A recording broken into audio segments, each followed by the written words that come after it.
आप सभी का SCRT के एजुसेट प्रोग्राम में स्वागत है।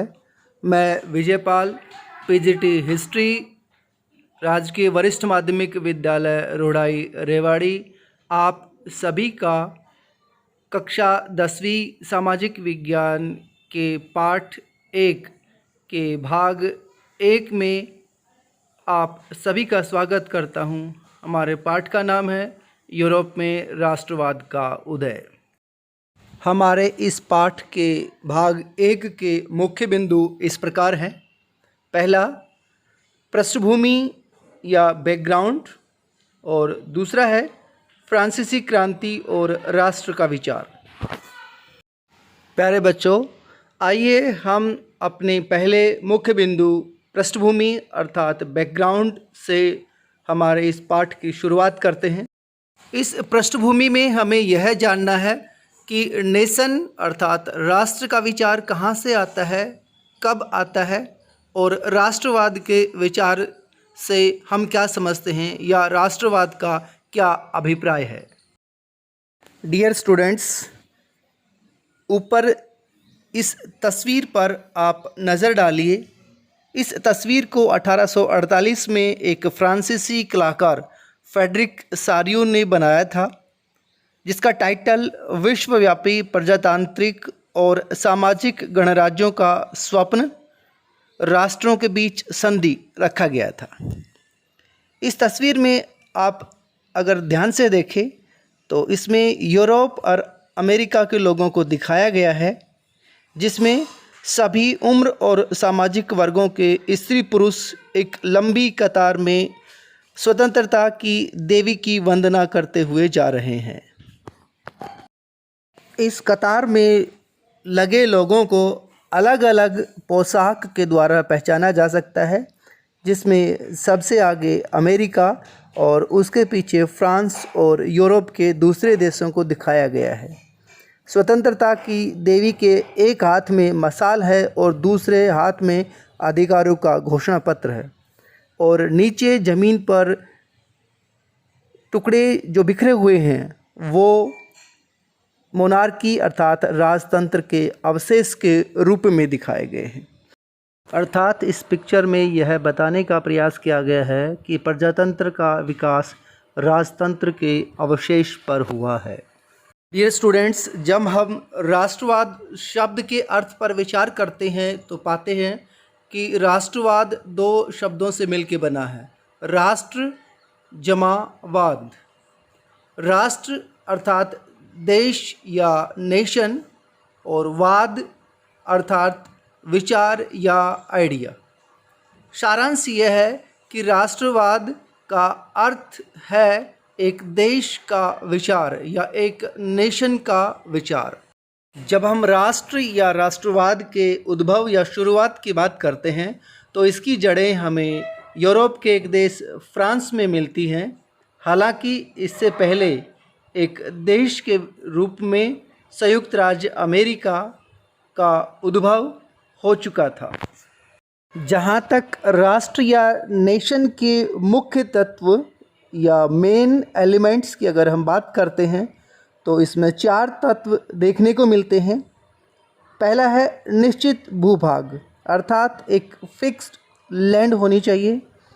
दूसरा है जनसंख्या या लोग, यानी कि उस निश्चित भूभाग में लोगों का निवास होना चाहिए। और तीसरा है सरकार, अर्थात उन लोगों की अपनी एक सरकार होनी चाहिए। और चौथा है संप्रभुता अर्थात सोवर्निटी, अर्थात उन लोगों की जो सरकार है वो अपने आंतरिक और बाहरी हर प्रकार के मामले में संप्रभु होनी चाहिए। अगर इन चारों तत्वों के आधार पर देखने का प्रयास करते हैं तो पाते हैं कि राष्ट्र का विचार सबसे पहले यूरोप और अमेरिकी महाद्वीपों से इसकी शुरुआत होती है। उसके बाद धीरे धीरे यूरोप के सभी देशों में, और उसके बाद 20वीं शताब्दी में एशिया, अफ्रीका और लैटिन अमेरिकी देशों में राष्ट्र का विचार फैलता चला जाता है। डियर स्टूडेंट्स, आइए हमारे इस भाग के दूसरे बिंदु फ्रांसीसी क्रांति और राष्ट्र का विचार पर डिस्कस करते हैं। हमारे पाठ के इस दूसरे मुख्य बिंदु के अंतर्गत 5 उप बिंदु हैं। पहला है फ्रांसीसी क्रांति की पृष्ठभूमि या निष्कर्ष।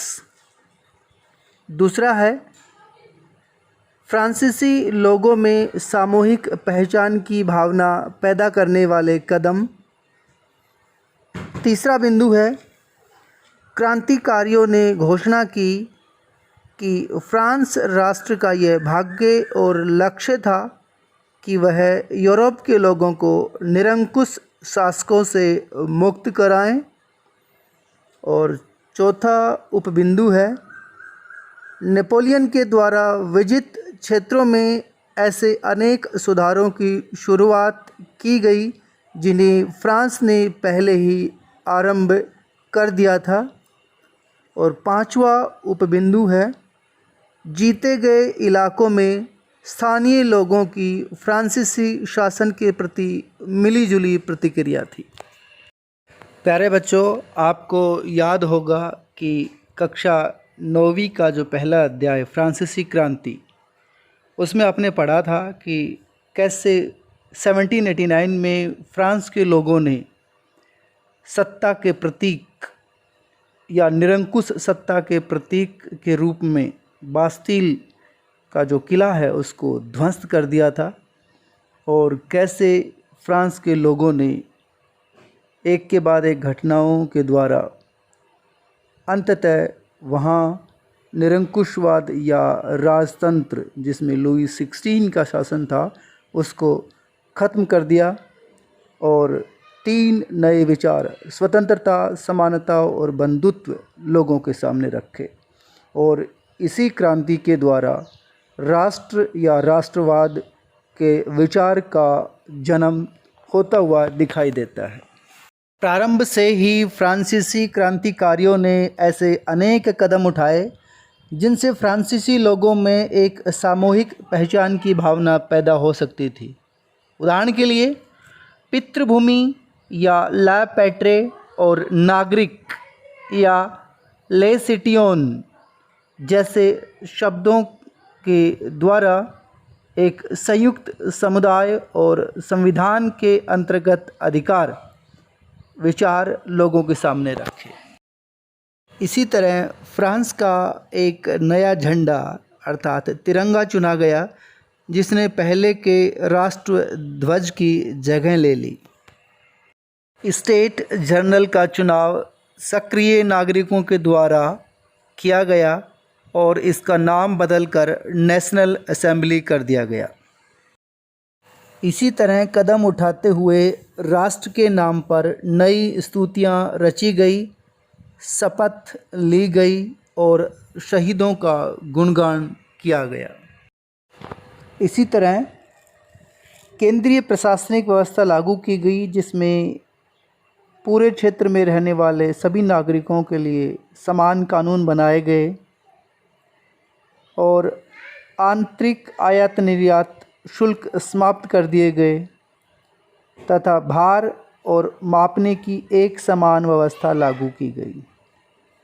इसी तरह क्षेत्रीय बोलियों को हतोत्साहित किया गया और पेरिस में फ्रेंच जैसी बोली जाती थी और लिखी जाती थी, उसी तरह की भाषा पूरे राष्ट्र की एक भाषा मान ली गई। प्यारे बच्चों, स्पष्ट है कि उपरोक्त जितने भी कदम उठाए गए उन सभी का उद्देश्य फ्रांसीसी लोगों में सामूहिक पहचान की भावना को पैदा करना था, ताकि फ्रांस के अंदर एक राष्ट्र का विचार, एक देश का विचार पैदा हो सके। फ्रांसीसी क्रांतिकारी इस तरह के विचार अर्थात राष्ट्र के विचारों को केवल फ्रांस तक ही सीमित नहीं रखना चाहते थे। इसीलिए क्रांतिकारियों ने घोषणा की कि फ्रांस राष्ट्र का ये भाग्य और लक्ष्य था कि वह यूरोप के लोगों को निरंकुश शासकों से मुक्त कराएं। और इसके लिए क्रांतिकारियों ने फ्रांस के बाहर भी अनेक कदम उठाए। दूसरे शब्दों में कह सकते हैं कि फ्रांस यूरोप के अन्य लोगों को राष्ट्रों में गठित होने में मदद करेगा इसी तरह यूरोप के विभिन्न शहरों में फ्रांस की घटनाओं के पहुंचने पर छात्र तथा शिक्षित मध्य वर्गों के द्वारा जैकोबिन क्लबों की स्थापना की गई। इन्हीं जैकोबिन क्लबों की गतिविधियों ने उन फ्रेंच सेनाओं के लिए रास्ता तैयार किया जो 1970 के दशक में हॉलैंड, बेल्जियम, स्विट्ज़रलैंड और इटली के बड़े इलाकों में जा घुसी थी। इस तरह स्पष्ट है कि फ्रांसीसी सेनाओं के द्वारा राष्ट्रवाद के विचारों को यूरोप के अन्य देशों में ले जाया गया। डियर स्टूडेंट्स, फ्रांसीसी क्रांति के द्वारा राष्ट्रवाद के जो विचार पैदा हुए थे उनको नेपोलियन के द्वारा यूरोप के दूसरे देशों में फैलाया गया। नेपोलियन के द्वारा जिन इलाकों को जीता गया था उसमें ऐसे अनेक सुधारों की शुरुआत की गई जिन्हें फ्रांस ने पहले ही आरंभ कर दिया था। उदाहरण के लिए प्रशासनिक क्षेत्र में उसने अर्थात नेपोलियन ने क्रांतिकारी सिद्धांतों का समावेश किया ताकि पूरी व्यवस्था अधिक तर्कसंगत और कुशल बन सके। इसी तरह 1804 की नागरिक संहिता, जिसे नेपोलियन कोड या नेपोलियन संहिता भी कहा जाता है, ने जन्म पर आधारित विशेषाधिकार समाप्त कर दिए। बच्चे, आप लोग जानते हैं कि फ्रांसीसी क्रांति के जो समाज के 3 वर्ग हैं जो अलग अलग अधिकारों के तौर पे जाने जाते हैं, उन्हीं विशेष अधिकारों को नेपोलियन संहिता के द्वारा यूरोप के दूसरे देशों में भी समाप्त कर दिया गया। इसी तरह कानून के समक्ष बराबरी अर्थात कानून के सामने सभी लोग समान हैं और संपत्ति के अधिकार को सुरक्षित बनाया गया। इस संहिता को फ्रांसीसी नियंत्रण के क्षेत्रों यानी कि फ्रांस ने जिन इलाकों को जीत लिया था जैसे डच, स्विट्ज़रलैंड, इटली और जर्मनी, इन इलाकों में नेपोलियन ने प्रशासनिक विभाजनों को सरल बनाया। इसी तरह इन क्षेत्रों में सामंती व्यवस्था को समाप्त कर दिया गया अर्थात सामंतों के जो विशेष अधिकार हैं या सामंतों के अधिकार हैं उन सब को यहाँ पर ख़त्म कर दिया गया।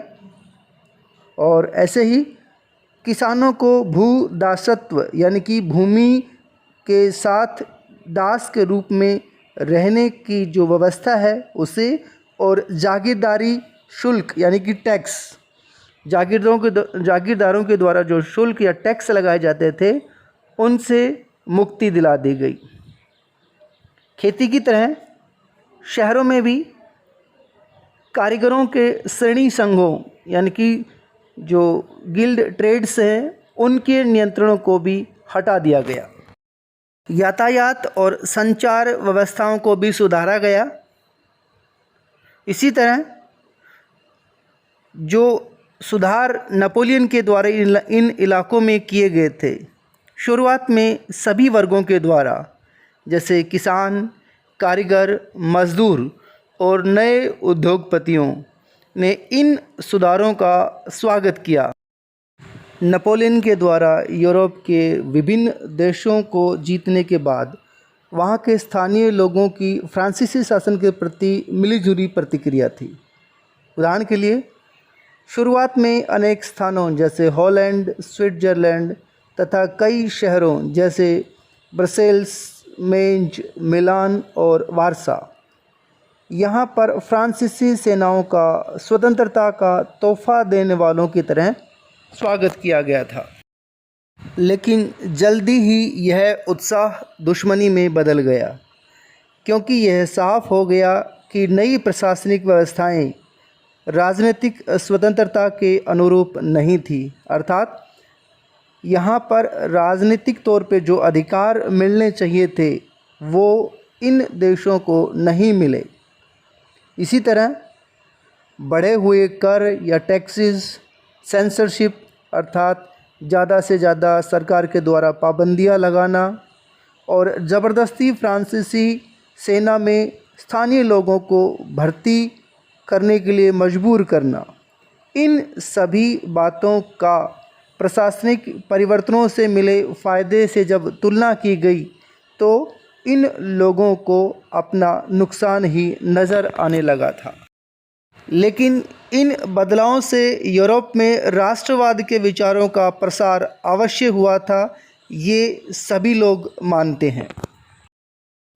डियर स्टूडेंट्स, आइए पाठ के इस भाग की दोहराई करते हैं। अब तक हमने समझा है कि राष्ट्रवाद का अर्थ क्या है, अर्थात राष्ट्रवाद का मतलब क्या है। दूसरी बात, राष्ट्र या नेशन के विचार का आरंभ या शुरुआत कब और कहाँ से होती है। तीसरी बात जो अभी तक हमने पढ़ी है कि राष्ट्र के प्रमुख तत्व या अंग कौन कौन से होते हैं। चौथी बात, फ्रांसीसी क्रांति और राष्ट्र का विचार। इस टॉपिक में हमने ये जाना कि कैसे फ्रांसीसी क्रांति से फ्रांस में राष्ट्र के विचारों का जन्म होता है और फ्रांस तथा यूरोप के अन्य देशों में कैसे इन विचारों का उद्भव और प्रसार होता है।